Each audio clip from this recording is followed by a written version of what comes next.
Well, hello.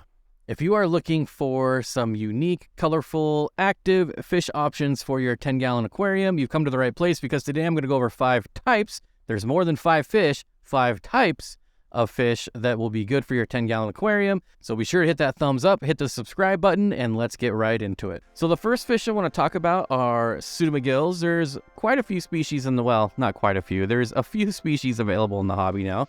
And the reason I like these fish is, one, their color. You can get them in a wide range of color: yellow, orange, red, even a little bit of purple, depending on the species. They're super peaceful. They don't harass anything. They won't go after little shrimp. They will spar. The males will spar, but they won't actually do any damage. It's really fun to watch. They come from Papua New Guinea. Relatively easy to care for. One thing to keep in mind when caring for pseudomagill rainbow fish is that they do prefer heavily planted aquariums. There's lots of easy plants out there. If you don't think you can do it, trust me, you can. Rainbow fish in general look way better in a planted aquarium. So get yourself some plants if you don't have any for your pseudomagills, and they will love you for it. Overall, pseudomagill rainbow fish with their vibrant colors, peaceful demeanor, and ease of care, they're just great for any fish keeper, whether you're new or a novice, it doesn't matter. Get these for your 10-gallon aquarium, put a lot of plants in there, and they will love you and you will love them. So the next group of fish I want to talk about are Baddis fish. They're a small, colorful fish that belong to the family Baddidae. They are native to India, Southern Asia, and I like these because they're really colorful. They have really interesting behavior. They basically act like cichlids. They can be kept in groups. Now, I will say they are relatively peaceful, so if you have multiple males in a 10-gallon, they're each going to want to establish their own territory, so make sure you've got plenty of caves and just lots of hardscape, and they'll work it out amongst themselves. There's a few different species available in the hobby: the scarlet Baddis, the blue Baddis, the black tiger Dario, which is my favorite. Now, the thing with these guys is they are definitely going to prefer live and frozen foods over commercial flakes and pellets.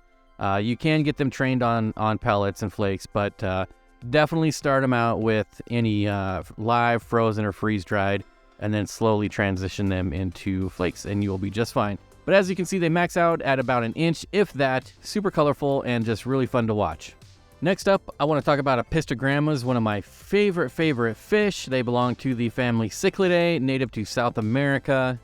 These fish are well known for their bright, colorful appearance and really fun behavior. They're relatively small in size. Mind you, they will get between 2 and 3 inches and maybe even just a little bit bigger. So I would only keep one pair, a male and female pair, in a 10-gallon aquarium. And if they're happy, chances are they will spawn for you as well, which is a bonus. They are typically found in slow-moving, kind of stagnant waters in South America. They love to hide in plants, so if you have a planted 10-gallon tank, even better. There's entirely too many species to go over. That's a completely separate video, but generally very easy to care for. Neutral water parameters, omnivore, so just good quality flake, frozen foods, just a varied diet. But overall, pretty fascinating animals, especially if you have a pair of them.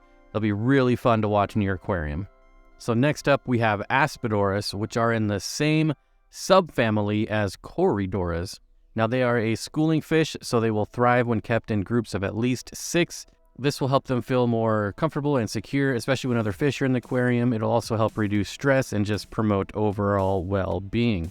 Not only that, but watching a group of Aspidoras swimming around in your aquarium is really fun to watch. So they are a bottom-dwelling fish, and they will spend most of their time scavenging for food, so you definitely want to make sure you're feeding them. Don't just throw in flakes and assume they're going to eat the leftovers.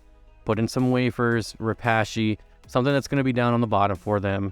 Now, like most fish on the list, they do prefer a planted aquarium. Now, as you can see, they're kind of a spazzy fish, super active, but every once in a while, they do like to just take a chill pill and hang out and hide in the plants and just kind of look around, see what's going on. So, if you don't have plants, throw some caves in there, something for them to hide in. They're basically just like Corydoras, peaceful, hardy, easy to care for, and the fact that they're generally smaller than Corydoras makes them even better for a 10-gallon aquarium. Now, I often get asked about schooling fish for a 10-gallon tank, and a lot of people go straight to smaller species of tetras. But what I want to talk about are rasboras. I'm sure some of you are definitely familiar with rasboras, but there's so many dwarf species of rasboras that would work way better than tetras in a 10-gallon tank. So a lot of these species are generally right around an inch, give or take a little bit. They come from Thailand, Indonesia, Malaysia. They all have their own unique coloring and patterns, although most are red, but there's some others like the neon green rasboras, the neon blue rasboras.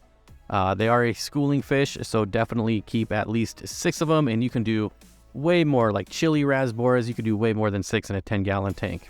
Pretty easy to care for. Again, they love planted tanks, pH between 6 and 7.5, temperatures, down to 70, up to 80. Now, they are a smaller fish. They have small mouths, so keep an eye on what you're feeding them. If you have flake, crush it up first. Pellet, same thing, crush it. You can give them things to graze on, like rapashi as well. Now, I will say with the smaller rasboras, it's much better to feed smaller amounts multiple times a day than one big feeding once a day. It's very easy for them to become bloated because they have really small stomachs. The other nice thing about rasboras is if they're happy, they're most likely going to spawn for you. Now, depending on your other tank mates, the eggs may or may not make it. The fry may or may not make it. But if you have a heavily planted aquarium, you'll get a couple eggs, a couple fry will grow out every time they spawn, and your school will slowly grow over time. All right, there you go. 5 types of fish for your 10-gallon aquarium. If you have your own suggestion, leave them down below. It is probably one of the most common questions we get is, what can I put in my 10-gallon aquarium? So if you have your own suggestions, like I said, leave them down below. Don't forget, again, to hit that thumbs up button, and I'll see you all in the next video.